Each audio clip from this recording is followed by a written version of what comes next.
اگر یہ فون میں نے ہاسٹل سے کیا ہوتا تو آدھے گھنٹے بعد یقیناً سازش کے اس جال میں گرفتار ہو جاتا جو کسی نے بہت ہی چالاکی سے بچھایا تھا۔ غلطی سے صرف یہ ہوئی تھی کہ اس نے اپنا نام نہیں بتایا تھا، ورنہ میں سیدھا ہوٹل جاتا اور تفتیش کے چکر میں آ جاتا۔ اسی بھول نے جو دانستگی میں ہوئی تھی مجھے بچا لیا تھا۔ موٹر سائیکل کو پارکنگ ایریا میں چھوڑ کے میں اوپر گیا تو محسن رضا کے کمرے کا دروازہ بند تھا، جس کا مطلب یہ تھا کہ وہ بھی انگریز سے اس کے دور حکومت کے مظالم کا بدلہ لینے جا چکا ہے۔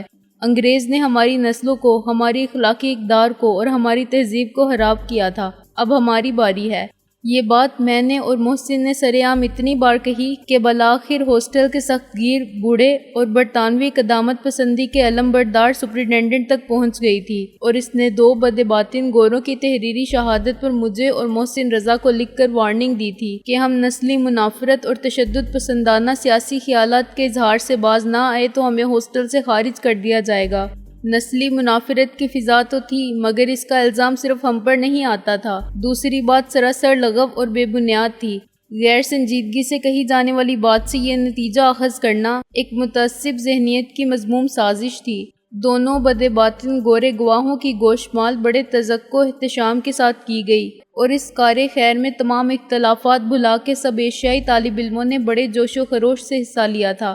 اگلے دن گوروں کی ایک ٹیم نے جوابی کارروائی کا پروگرام بنایا تھا، مگر نسلی فسادات پھیل جانے کے ڈر سے پرنسپل اور مقامی انتظامیہ نے مل جل کر معاملہ رفع دفع کروا دیا تھا۔ اس امکانی فساد کا ذمہ دار بھی ہم ہی سمجھے گئے تھے، لیکن سزا سے محفوظ رہے تھے۔ ہاسٹل سپرنٹینڈنٹ کالج کے پرنسپل کو بھی یقین دلا چکا تھا کہ ہم دونوں خطرناک ایشیائی ہیں جو برطانیہ کی ساکھ کی جڑیں کھوکھلی کر رہے ہیں۔ اگر آج میں قتل کے اس کیس میں ملوث ہو جاتا تو میرا سابقہ ریکارڈ دیکھ کر وہ دونوں اتفاق رائے سے تسلیم کر لیتے کہ قتل کی واردات میں ہمارے ملوث ہونے کے امکانات کو نظر انداز نہیں کیا جا سکتا۔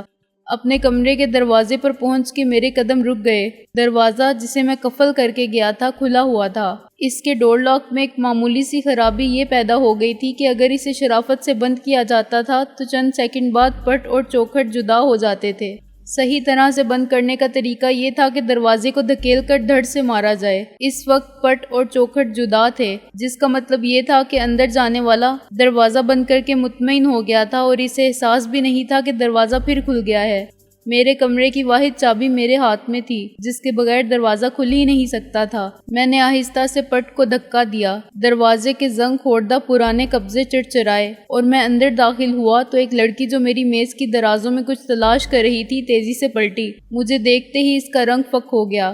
ہیلو، کون ہو تم؟ میں نے اسے غور سے دیکھتے ہوئے کہا۔ یہاں کیا کر رہی ہو؟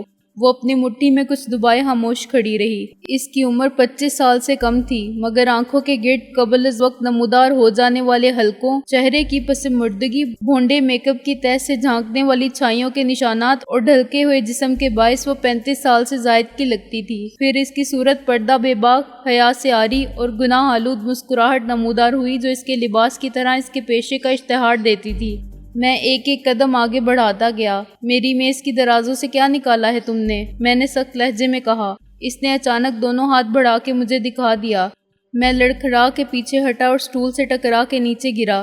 اس عورت نے جس لگا کے مجھ پر سے گزر جانے کی کوشش کی، اس کا رخ دروازے کی طرف تھا، لیکن میں نے لیٹے لیٹے اس کا ایک پاؤں گرفت میں لے لیا۔ میرے ہاتھ میں ایک زنانہ جوتا آیا، لیکن وہ خود منہ کے بل گر گئی۔ اس کے حلق سے ایک ایسی زبردست چیخ برآمد ہوئی کہ میں حیران رہ گیا، مگر اسے اٹھنے کا موقع دیے بغیر میں اس پر جا پڑا۔ وہ عورت شیرنی کی طرح مجھ سے گتھم گتھا ہو گئی۔ اس کے لمبے لمبے ناخنوں سے میرے چہرے پر خراشیں پڑ گئیں، میرے کپڑے تار تار ہو گئے اور میرے بال اس کے ہاتھوں میں آ گئے۔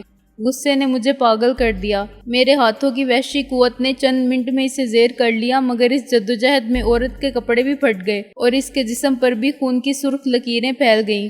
میں تہیہ کر چکا تھا کہ اس عورت کو فرار نہیں ہونے دوں گا، اور پولیس خود ہی معلوم کر لے گی کہ یوں چوروں کی طرح وہ میرے کمرے میں کیا لینے آئی تھی۔ عورت مسلسل چیخ رہی تھی، بچاؤ بچاؤ، اور میں ادھر ادھر سے دوڑ کر آنے والوں کے قدموں کی آواز سن رہا تھا۔ پھر ایک عجیب بات ہو گئی۔ وہ عورت پلک جھپکتے ہی میری گرفت سے نکل گئی اور دروازے کی طرف بھاگنے کی بجائے میرے بستر پر جا گری۔ دروازہ دھڑ سے کھلا اور بیک وقت بہت سے لوگ اندر آ گئے۔ یہ سب ہاسٹل میں رہنے والے ملکی اور غیر ملکی باشندے تھے۔ 2 افراد نے مجھے قابو کر لیا کیونکہ میں پھر اس عورت کی طرف لپکا تھا۔ اس نے آخری دل روز چیخ ماری اور 2 گوروں نے آگے بڑھ کر اسے سنبھال لیا۔ خدا کے لیے مجھے بچاؤ، وہ دیوانہ وار چلائی۔ یہ کالیاں مجھے دھوکے سے لے آیا، یہ میری آبرو لوٹنا چاہتا تھا۔ وہ دھاڑے مار مار کے روتے ہوئے بولی۔ میں خوف اور صدمے سے سن کھڑا رہ گیا۔ اس فاحشہ کو سنبھالنے والے وہی دونوں بدے باطن گورے تھے جنہوں نے ایک بار میرے اور محسن کے خلاف تحریری شہادت دی تھی۔ میرے حمایتی وہ سب ایشیائی طالب علم تھے جو مجسمے سوال بے بس کھڑے تھے۔ خدا کی قسم یہ جھوٹ ہے، میں نے چیخ کر کہا۔ میں ابھی باہر سے آیا ہوں تو یہ میرے کمرے میں گھسی ہوئی کچھ تلاش کر رہی تھی۔ میں نے اسے پہلے کبھی دیکھا تک نہیں، لیکن صاف ظاہر تھا کہ میری اس وضاحت نے کسی کو مطمئن نہیں کیا۔ میری قوت آزمائی کے نشانات، اس کا تار تار لباس اور خود میری حالت میرے جرم کا منہ بولتا ثبوت تھی۔ وہ عورت جسے یقیناً کسی نے سازش کے تحت بھیجا تھا اپنے مقصد میں کامیاب رہی، کیونکہ وہ بہت اچھی اداکارہ بھی تھی۔ وہ اب ہسٹیریا کی کیفیت میں چلا رہی تھی، خدا کے لیے، یسوع مسیح کے لیے مجھے اس کالے حیوان سے بچاؤ، اور اس پر واقعی بے ہوشی غالب آ رہی تھی۔ میں جانتا تھا یہ مکر و فریب کے حربے ہیں، لیکن دیکھنے والے حالات کی پوری تصویر دیکھ رہے تھے اور انہیں عورت کی مظلومیت کا اور میری فطری خباثت کا یقین آ رہا تھا۔ دونوں بدے باطن گوروں نے مجھے ایک غلیظ گالی دی اور دانت پیس کر آگے بڑھے۔ دو ایشیا ان کی راہ میں فوراً حائل ہو گئے۔ عین ممکن تھا میرا وہ کمرہ نسلی فساد کی خونی آماج بن جاتا، مگر اسی وقت مجمع کو چیر کر ہوٹل کا یہودی سپرنٹینڈنٹ اندر آ گیا۔ اس نے ایک نظر میں بھانپ لیا کہ معاملہ کیا ہے۔ مسٹر بخ، اس نے کچھ کہنے کی کوشش کی اور رک گیا۔ پھر اس نے پلٹ کر ایک گورے سے کہا، جاؤ اور پولیس کو اطلاع دو۔ باقی لوگ باہر۔ اس نے چٹکی بجائی، آؤٹ۔ تھینک یو سر، میں نے تلخی سے کہا۔ میں بھی یہی چاہتا تھا اور اپنے کپڑے بدلنے کے لیے پلٹا، مگر سپرنٹینڈنٹ نے مجھے روک دیا۔ کمرے سے آخری لڑکا بھی باہر نکل گیا تھا۔ پہلے پولیس کو یہ سب کچھ دیکھ لینے دو جیسا ہے، جہاں ہے، سپرنٹینڈنٹ نے طنز سے کہا۔ صورتحال اتنی سنگین ہو گئی تھی کہ اب میرے لیے بوڑھے یہودی کو دھکا دے کر باتھ روم میں گھس جانا اور منہ ہاتھ دھو کر کپڑے بدلنا کوئی مشکل کام نہ تھا، اور اس سے مجھے کوئی فرق نہیں پڑتا تھا۔ میں برطانوی پولیس کے سامنے شریفانہ حلیے میں جانا چاہتا تھا، مگر مجھے اس کی مہلت ہی نہیں ملی۔ سپرنٹینڈنٹ کے احکامات ملنے سے قبل ہی کوئی پولیس کو فون کر چکا تھا، اور وہ برطانوی پولیس تھی جو جائے واردات پر چند منٹ میں پہنچ جاتی تھی۔ دروازہ اسی وقت کھلا اور دو پولیس مین اندر آ گئے۔ ان میں سے ایک نے عادتاً ریوالور نکال لیا تھا۔ وہ بھی مجھے اسی مضحکہ خیز حلیے میں لے جانا چاہتے تھے، مگر میں نے سفارت خانے سے رجوع کرنے کی دھمکی دی تو انہوں نے مجھے لباس تبدیل کرنے کی اجازت دے دی۔ نہ جانے کس نے اس عورت کو بھی ایک زنانہ کپڑوں کا جوڑا لا دیا تھا۔ جب ہم پولیس کی معیت میں روانہ ہوئے تو چشمدید گواہوں کا ایک مجمع کھڑا تھا۔ اس وقت تک میں پرسکون ہو گیا تھا اور مجھے یہ نتیجہ اخذ کرنے میں دیر نہ لگی کہ مجھے فون کر کے بلانے کا مقصد ایک تیر سے دو شکار کرنا تھا۔ ایک طرف میں قتل کی واردات کی تفتیش میں پھنس جاتا، دوسری طرف یہ عورت اپنا کام کر کے نکل جاتی۔ اسے بھیجنے والوں کو کہاں معلوم تھا کہ میں ویسے بھی ایک مارکا سر کرنے جا رہا تھا۔ آدھی رات سے پہلے میرے لوٹنے کا امکان نہیں تھا، مگر نامعلوم دشمنوں نے کمرے سے میری عدم موجودگی کو یقینی بنانے کے لیے ٹیلی فون کیا تھا۔ کون جانے، میں اس ہوٹل میں پہنچ جاتا تو کمرہ نمبر 302 میں ہونے والے ایک ایسے شخص کی قتل کا الزام بھی مجھ پر ثابت ہو جاتا جسے میں نے کبھی دیکھا تک نہ تھا اور جس کے نام سے بھی میں ناواقف تھا۔ قانون تو اندھا ہوتا ہے اور ثبوت شہادت کے سوا کچھ نہیں جانتا۔ نہ جانے وہاں میرے خلاف کتنے ثبوت ملتے اور کتنے گواہ پیدا ہو جاتے۔ محض تصدیق کرنے کے باعث میں بچ گیا تھا اور آدھے راستے سے ہی لوٹ آیا تھا، لیکن اس کا نتیجہ یہ نکلا تھا کہ میں نے کمرے میں غیر متوقع طور پر پہنچ کر اس عورت کو رنگے ہاتھوں پکڑ لیا تھا جو میرے کمرے میں کسی کی ہدایت پر کچھ رکھنے آئی تھی یا درازوں میں سے کچھ نکال کر لے جانے کے لیے۔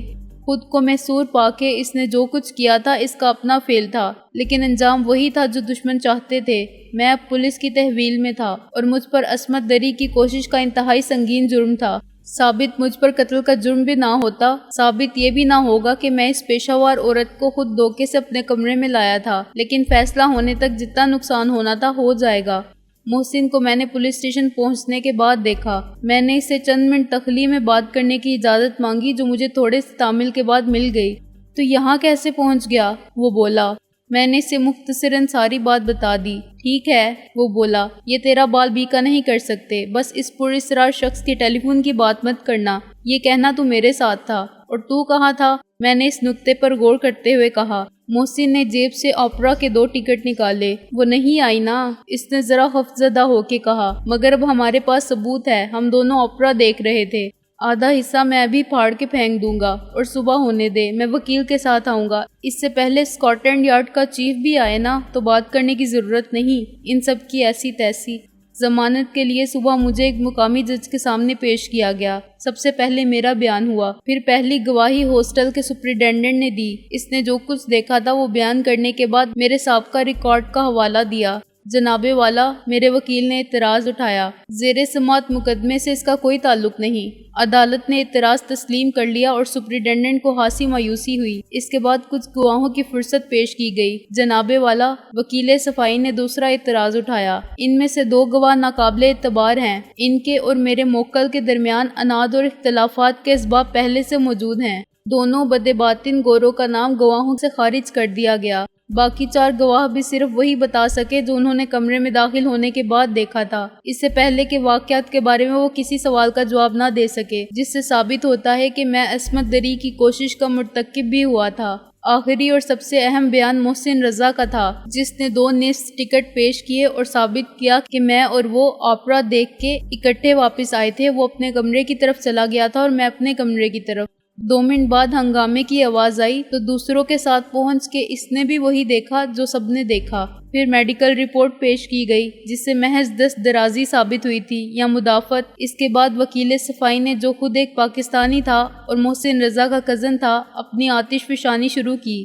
جناب والا، میرے موکل کی گرفتاری کا یہ رسوا کن اقدام سراسر بدنیتی پر مبنی ہے، اس نے کہنا شروع کیا۔ اس اقدام سے میرے موکل کو شدید ذہنی اذیت اٹھانی پڑی ہے۔ پولیس نے ایک قانون پسند شہری کو تحفظ فراہم کرنے کی بجائے ہراساں کیا۔ پولیس نے ایک بدکردار عورت سے ناجائز طور پر میرے موکل کے کمرے میں داخل ہونے پر باز پرس نہیں کی۔ اس نے یہ نہیں پوچھا کہ وہ موکل کی تصویر کیوں چرانے آئی تھی جو اس کے ہینڈ بیگ سے برآمد ہوئی ہے، صرف اس لیے کہ میرا موکل ایک رنگدار ایشیائی ہے اور اس پر الزام عائد کرنے والی ایک سفید فام عورت ہے۔ کیا قانون؟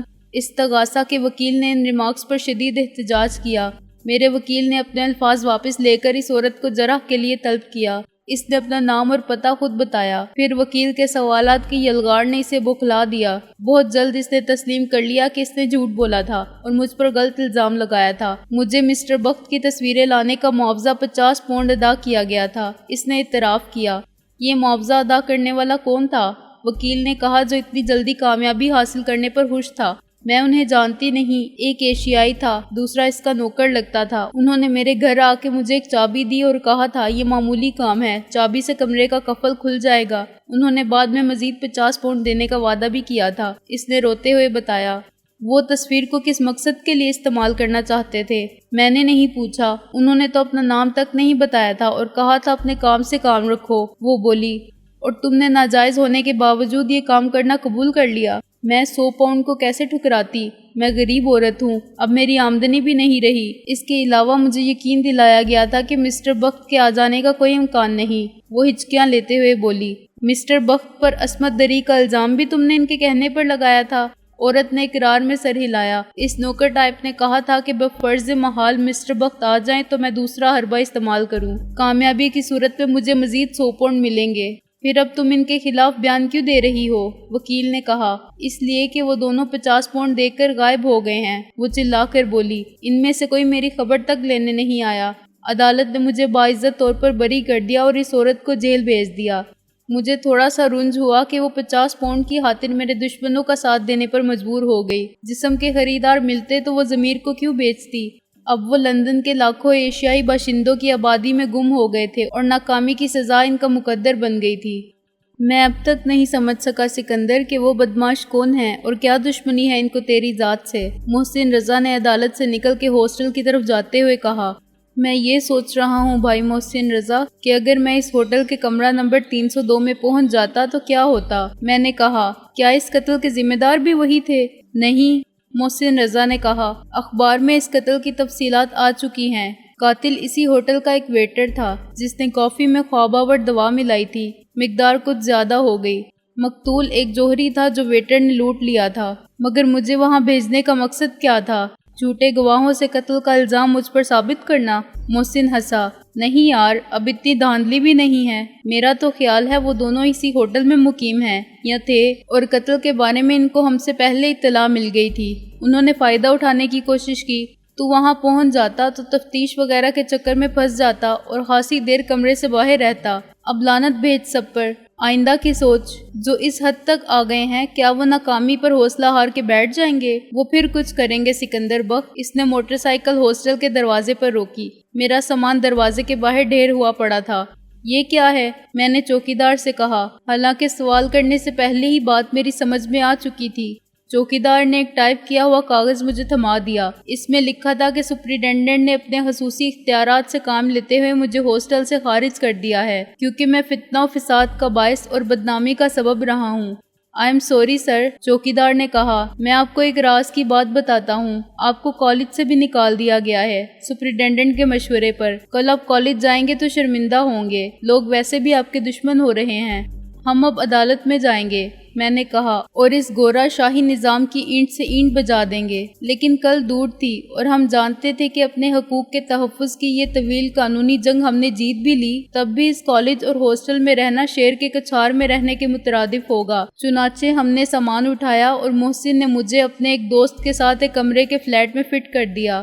اگلا غورِ طلب مسئلہ تعلیم جاری رکھنے کا تھا۔ جہاں تک میرا خیال ہے تیرے لیے کسی اور کالج میں داخلہ لینا خاصا مشکل مرحلہ ہوگا، محسن رضا نے کہا۔ ہاں، اگر مارگریٹ تیری مدد کرے۔ اس لارڈ کی بیٹی کا باپ انڈیا کے کسی صوبے کا لیفٹیننٹ گورنر تھا اور وہ تجھ پر مرتی ہے۔ مگر یہ داخلے سے بھی مشکل کام ہے، میں نے کہا۔ وہ کمینہ متعصب بڈھا تو مجھے برطانیہ سے نکلوا دے۔ میں بھی ابا جی کو کچھ نہیں لکھوں گا۔ بیکار رہنے کی بجائے میں کالج اور ہاسٹل سے اخراج کے خلاف اور پولیس کے خلاف مقدمات لڑوں گا اور مقدمات کی فیس ادا کرنے کے لیے نوکری کروں گا۔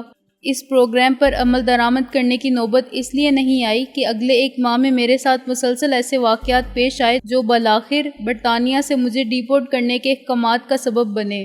سب سے پہلے تو ہاسٹل کے اس کمرے میں بم پھٹا جہاں میں مقیم تھا۔ بم معمولی تھا مگر دھماکے سے قدیم عمارت کی خستہ حال دیواریں گر گئیں اور 2 افراد ہلاک ہوئے۔ اس سے پہلے کہ محسن یہ خبر مجھے پہنچاتا، پولیس کے 2 سراغ رساں آ پہنچے اور مجھے ساتھ لے گئے۔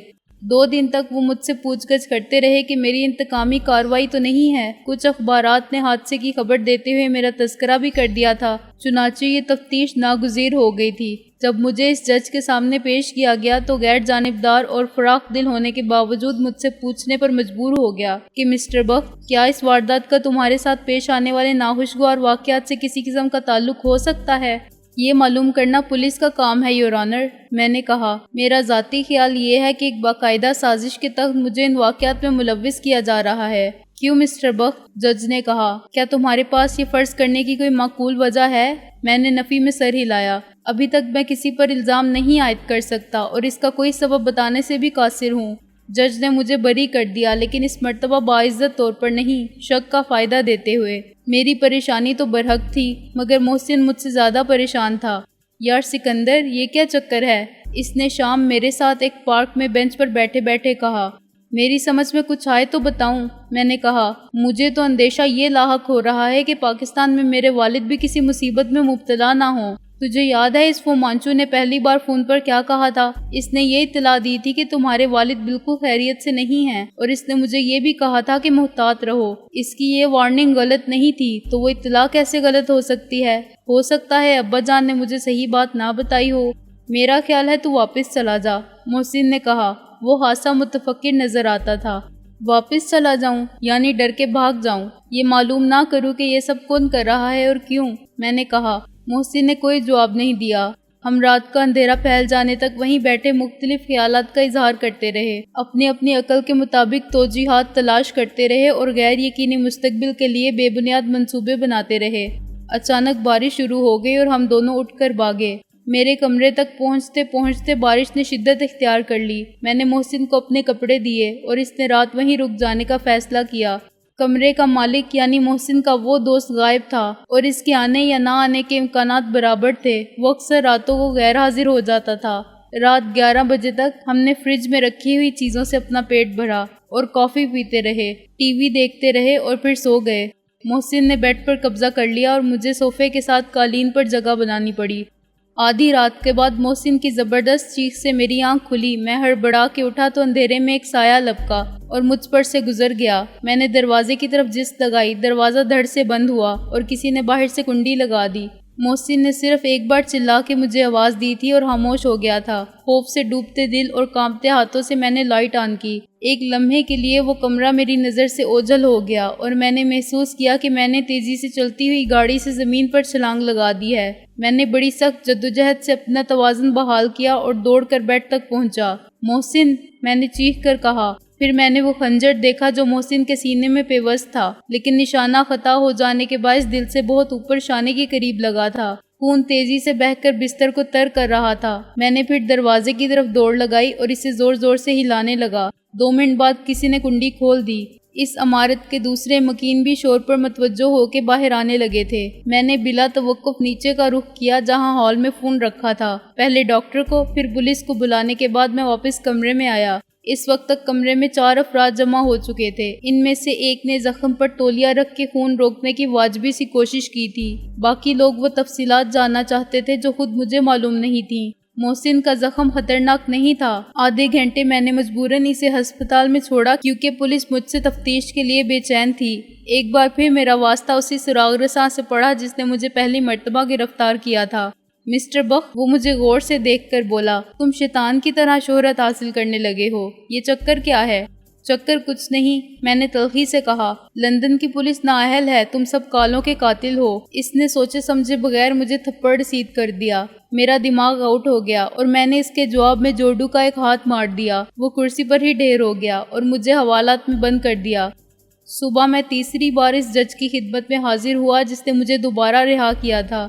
وکیل نے تو یہ ثابت کر دیا کہ محسن پر حملہ دراصل مجھ پر حملہ تھا۔ محسن میرے کمرے میں، میرے بستر پر اور میرے کپڑوں میں تھا، چنانچہ وہ نامعلوم حملہ آوروں کا نشان نہ بنا، لیکن خوش قسمت تھا کہ زندہ بچ گیا۔ تاہم وہ عدالت کو یہ نہ بتا سکے کہ حملے کا شک کس پر کیا جا سکتا ہے، اور اگر واقعی میں سازش کا شکار ہوں تو سازش کا مقصد کیا ہے۔ بغیر وجہ کے کوئی کسی سے دشمنی کیسے کر سکتا ہے؟ محسن کے بیان سے میری پوزیشن مزید صاف ہو گئی، مگر ایک پولیس آفیسر پر حملہ کرنے کے جرم میں مجھے 1 ماہ قید محض کی سزا سنا دی گئی، جسے جج نے معطل رکھا اور کہا کہ اگلی مرتبہ ایسی ہی واردات میں ملوث ہونے پر مجھے سیدھا جیل بھیج دیا جائے گا۔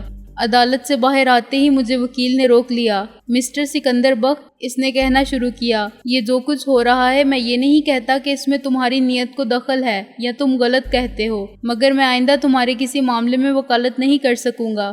پولیس کے پاس تمہاری فائل موٹی ہوتی جا رہی ہے اور وجہ کچھ بھی ہو، لیکن حقیقت وہی ہے جس کے اظہار پر کل تم نے اس پولیس افسر کو ناک آؤٹ کر دیا تھا۔ تم واقعی شیطان کی طرح شہرت حاصل کر رہے ہو۔ مجھے معلوم ہے، میں نے تلخی سے کہا۔ اب تک تم نے میری مدد کی، اس کا شکریہ۔ ایک اور بات، وکیل نے کہا، میں محسن کا کزن ہوں۔ میں نہیں چاہتا کہ تمہاری وجہ سے اس کی زندگی کو بھی خطرہ لاحق ہو۔ وہ کھاتے پیتے والدین کا لڑکا ہے، تعلیم محض شوقیہ حاصل کر رہا ہے۔ شوق کی خاطر جان سے جانے میں کوئی عقل مندی نہیں۔ میں اس کے والدین کو فون کر رہا ہوں کہ وہ محسن کو لے جائیں۔ تمہیں کوئی اعتراض ہے؟ محسن میرا بچپن کا سب سے عزیز دوست بھی ہے اور محسن بھی، میں اعتراض کیسے کر سکتا ہوں؟ میں نے کہا، میرے کہنے سے شاید وہ نہ جاتا۔ اچھا ہے، اس کے والد آ کے اسے زبردستی لے جائیں۔ 3 دن بعد محسن کے والد یعنی انکل شیروانی، جو ڈپٹی سیکریٹری تھے، محسن کو اس کے احتجاج کے باوجود اپنے ساتھ لے گئے۔ میں اس کے جہاز کی پرواز کے بعد ہیتھرو ایئرپورٹ پر یوں کھڑا رہ گیا جیسے میرے ارد گرد سنسان جنگل ہے، جس سے میرے لیے سلامتی کی منزل کا ایک ہی رستہ تھا جو اب نہیں رہا۔ پہلی بار میں نے خود کو تنہا، بے بس اور خوفزدہ محسوس کیا۔